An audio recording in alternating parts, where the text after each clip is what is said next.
24 फरवरी 2022 की वो तारीख थी जब दुनिया की महाशक्तियों में से एक रूस ने अपने पड़ोसी यूक्रेन पर पहला हमला किया। तब से अब तक करीब 7 महीने होने हैं, लेकिन न तो रूस यूक्रेन को तोड़ पाया है और न ही छोटा सा देश यूक्रेन रूस के सामने घुटने टेका है। उल्टा हुआ यह है कि इन 7 महीनों में जो शहर रूस के हमले में तबाह हुए थे या फिर जिन पर रूस ने अपना कब्जा किया था, यूक्रेन उन्हें एक एक करके छुड़ाता जा रहा है और अपना कब्जा जमाता जा रहा है। तो क्या रूस के पास इतनी ताकत ही नहीं है कि वो यूक्रेन को तबाह कर सके? क्या रूस इतना कमजोर है कि वो यूक्रेन पर अपना कब्जा नहीं जमा पा रहा है? या फिर रूस की हालत भी अमेरिका जैसी हो गई है, जो पहले वियतनाम वॉर और बाद में इराक और फिर अफगानिस्तान वॉर में ऐसे ट्रैप में फंस गया था कि उसका निकलना मुश्किल हो रहा था। आज बात इसी मुद्दे पर। नमस्कार, मैं हूं अविनाश और आप देख रहे हैं अनकट। रूस ने जब यूक्रेन के खिलाफ जंग छेड़ी थी तो सबसे ज्यादा आलोचना यूक्रेन के राष्ट्रपति व्लादिमीर जेलेंस्की की हुई थी। राजनीति में आने से पहले वो कॉमेडियन थे, तो उनका मजाक उड़ाया गया। कहा गया कि एक विदूषक के हाथ में सत्ता देने का अंजाम यही होता है। लेकिन जेलेंस्की तो फाइटर निकले, इतने बड़े फाइटर कि वो खुद यूक्रेनी सेना के साथ कंधे से कंधा मिलाकर खड़े रहे।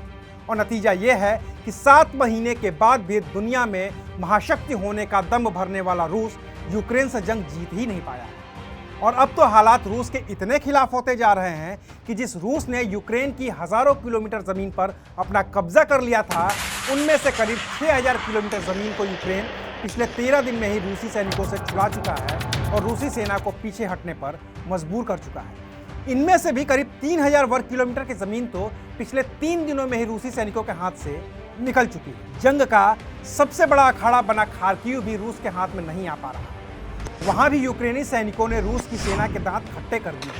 खेरसोन पर तो यूक्रेन का ही कब्जा हो गया है। यूक्रेन में रूस की सेना के लिए जो सप्लाई रूट रहा है ईजियम और कुपियांस्क, उस पर भी यूक्रेन का ही कब्जा है, जिससे आने वाले दिन रूसी सेना के लिए और भी मुश्किल होने वाले हैं, क्योंकि ईजियम पर कब्जा करने के लिए रूस को काफ़ी मशक्कत करनी पड़ी।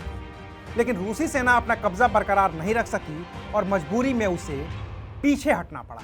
हालांकि रूस इसे अपनी रणनीति बता रहा है, लेकिन रूस यूक्रेन जंग के जो एक्सपर्ट्स हैं, उनका यह मानना है कि अब रूस इस जंग से निकलना चाहता है, क्योंकि दूसरे विश्व युद्ध के बाद पहली बार रूस के सामने ऐसी नौबत आई है जहां वो खुद को घिरा हुआ पा रहा है। और ऐसे में दुनिया की दूसरी बड़ी सेना के मुखिया व्लादिमीर पुतिन के सामने ठीक उसी तरह के सवाल हैं जैसे सवाल वियतनाम वॉर में अमेरिका को झोंकने वाले ड्वाइट डेविड आइजनहावर के सामने थे, जिन्होंने उत्तरी वियतनाम और दक्षिणी वियतनाम के जंग में अपनी सेना को झोंक दिया। फिर ऐसे ही सवाल अमेरिकी राष्ट्रपति जॉन एफ कैनेडी के सामने भी थे, जिन्होंने ड्वाइट डेविड आइजनहावर की ओर से शुरू की गई जंग में एक आदेश पर करीब 5 लाख अमेरिकी सैनिक वियतनाम में झोंक दिए। सवाल तो लिंडन बी जॉनसन के सामने भी थे, जो अमेरिकी राष्ट्रपति रहते हुए वियतनाम के खिलाफ चल रही जंग को जीत ही नहीं पाए। करीब $200 अरब और 20 साल का वक्त खर्चने के बाद भी अमेरिका उस जंग को जीत नहीं पाया था। और जब अपने ही देश में उसकी छीछालेदर होने लगी, तो फिर राष्ट्रपति निक्सन को जंग खत्म करनी पड़ी और अपने सैनिकों को निकालना पड़ा। लेकिन तब तक देर हो चुकी थी। करीब 30 लाख लोग मारे गए और तब अमेरिका को पता चला कि वो किस ट्रैप में फंसा है। तो क्या अब वही गलती रूस के राष्ट्रपति व्लादिमीर पुतिन से भी हो गई है?